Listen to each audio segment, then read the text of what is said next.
Welcome to Ecclesia Principles, a biblical strategy for believers to engage in God's design for government with Ray Eppard.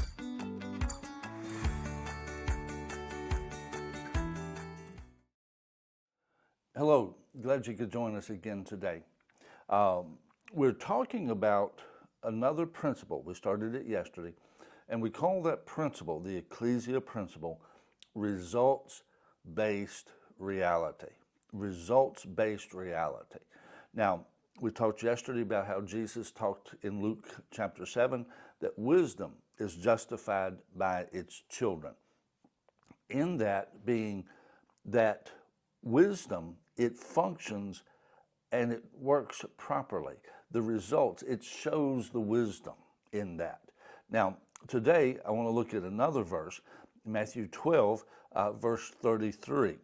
And we'll get into again more about contrasting this results-based reality to what we're largely facing in our culture today. Our culture today is not dealing with a results-based reality. It's a fantasy-based reality, in all honesty. But Matthew 12:33 says, either make the tree good and its fruit good, or else make the tree bad and its fruit bad. For a tree is known by its fruit. A tree is known by its fruit. In other words, if you see a peach tree, the way you know for sure it's a peach tree is it's got peaches on it. A walnut tree has walnuts on it. It has other characteristics, but those other characteristics are just things backing up its fruit. Its fruit. A tree is known by its fruit. Now, if you would, that is a results-based reality. The way people put it sometimes, if it looks like a duck, walks like a duck, quacks like a duck, it's a duck. Results-based reality. Our current culture, and it really began in the 60s as far as this phase of it. Now, there were parts of getting it there that started before that, but I don't want to get into all of that right now. But really beginning in the 60s, we started dealing with what many call social engineering. There are people that since the 60s have been trying to engineer our society to be something other than it is. If you would, the most organized efforts, I'll go back a little bit further, but the modern educational movement really began back in the late 1800s. And the design of those that founded it, if you would, there was little to no public education. Almost everything was private and Christian. Some just private, some Christian. But it was all private for the most part. Now, with that, what the agenda was to remove God from education. That started in the late 1800s. And it was designed also to remove the voice of the church from education. Wow, has anybody seen anything lately regarding education that could tell us how well they have done in their agenda? That's pretty much where we are today. It's taken them almost 140 years, but again, back in the 60s, the social engineering, they made some great advancements for their cause. And by that I mean they took prayer out of the school. They began to remove the Word of God from the marketplace, to begin to remove the Word of God from education. All those things created an acceleration in removing God from education, in removing the church's voice from education. All that was a part of it, because at that juncture, they had made progress, and then the social engineers came along and said, yes, this works with us.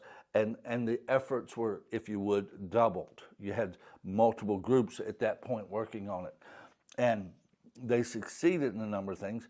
And they have systematically been removing all the things that were a part of the culture of America, its values, its views, and so forth. And I'm not saying everything about America was right. Do not misunderstand me. It wasn't. There were improvements that needed to be made, but we didn't need to throw the baby out with the bathwater, as they say. We needed to fix those things, but we needed to fix them consistent with the biblical foundations that our nation had. But the social engineers, they have thrown out everything that they can in relationship to God. Now, with this, again, either make the tree good or make it bad, because the tree is known by its fruit. Now, the thing of it is, and I'm going to use the African American population here, going back to the 60s, and I'm not attaching this to the civil rights movement, I'm attaching it to Lyndon Johnson's Great Society. Because if you would, in politics, there's often trade-offs. And if you would, Kennedy wanted civil rights. The Republicans wanted civil rights. Every Republican in Congress voted for the Civil Rights Act. Every last one of them. Not all Democrats did. And as a matter of fact, Johnson, after the Kennedy assassination, he had to pull some people in to get the Civil Rights Act to pass, because if he was going to have any effect, then he needed to advance part of the Kennedy agenda. But with that, he attached his Great Society to it.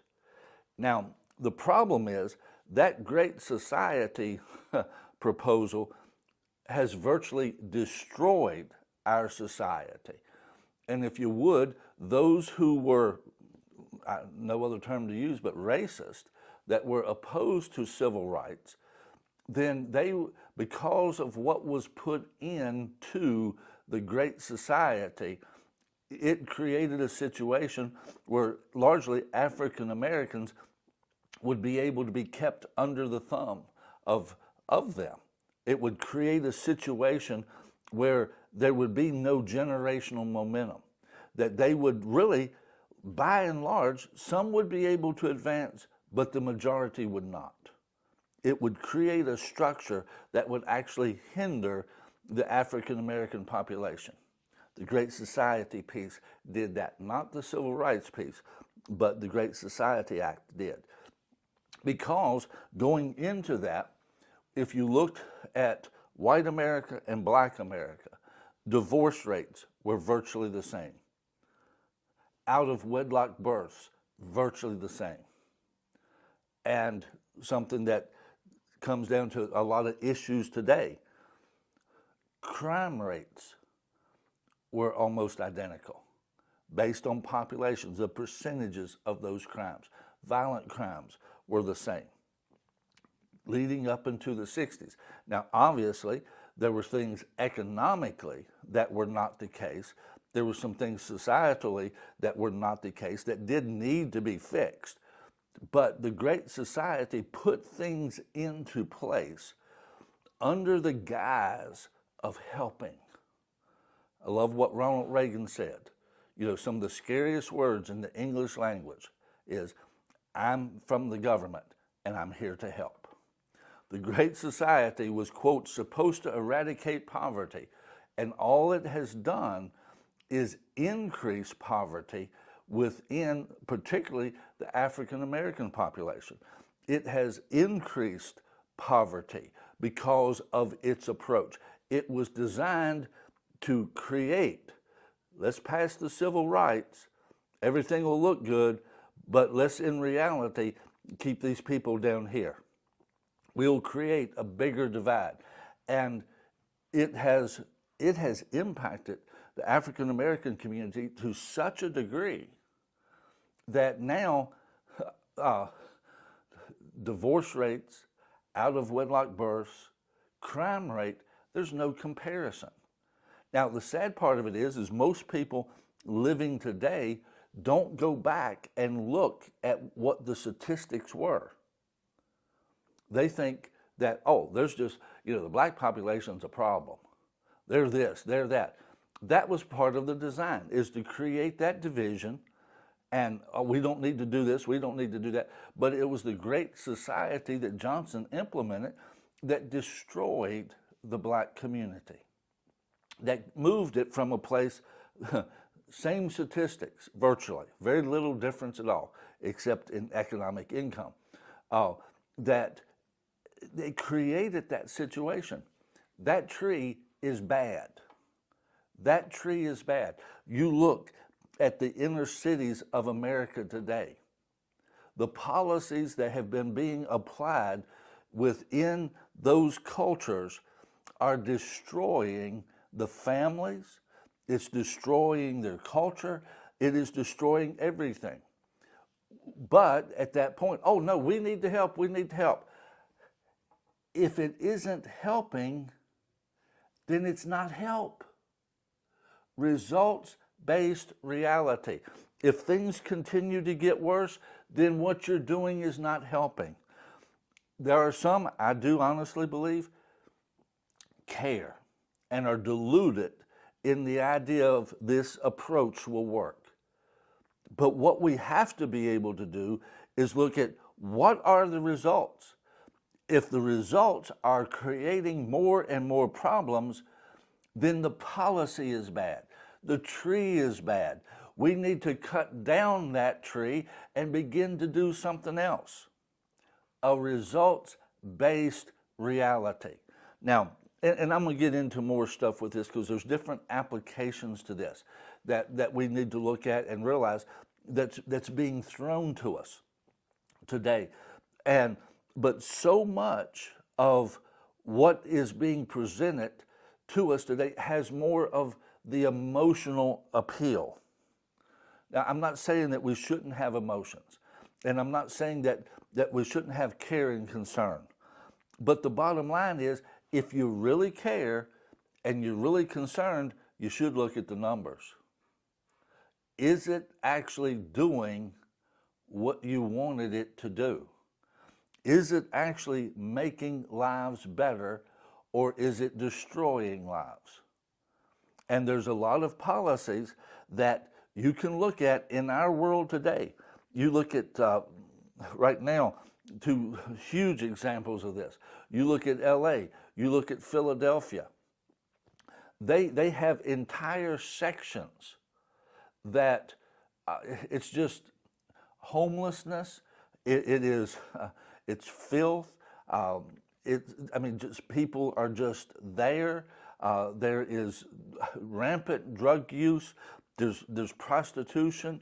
There's all kinds of things there, and it's just horrible. Philadelphia is closer to us. I know people that go to Philadelphia and try to help some of those folks. The bottom line is those policies are not working. You can call it compassion, but when your compassion creates that type of situation, it's not compassion that you have. It is just a desire to maintain power that you have under the guise of compassion. We need to have a results-based reality. This principle is extremely important when it comes to solving the problems of our nation and of our society. God bless you. See you tomorrow.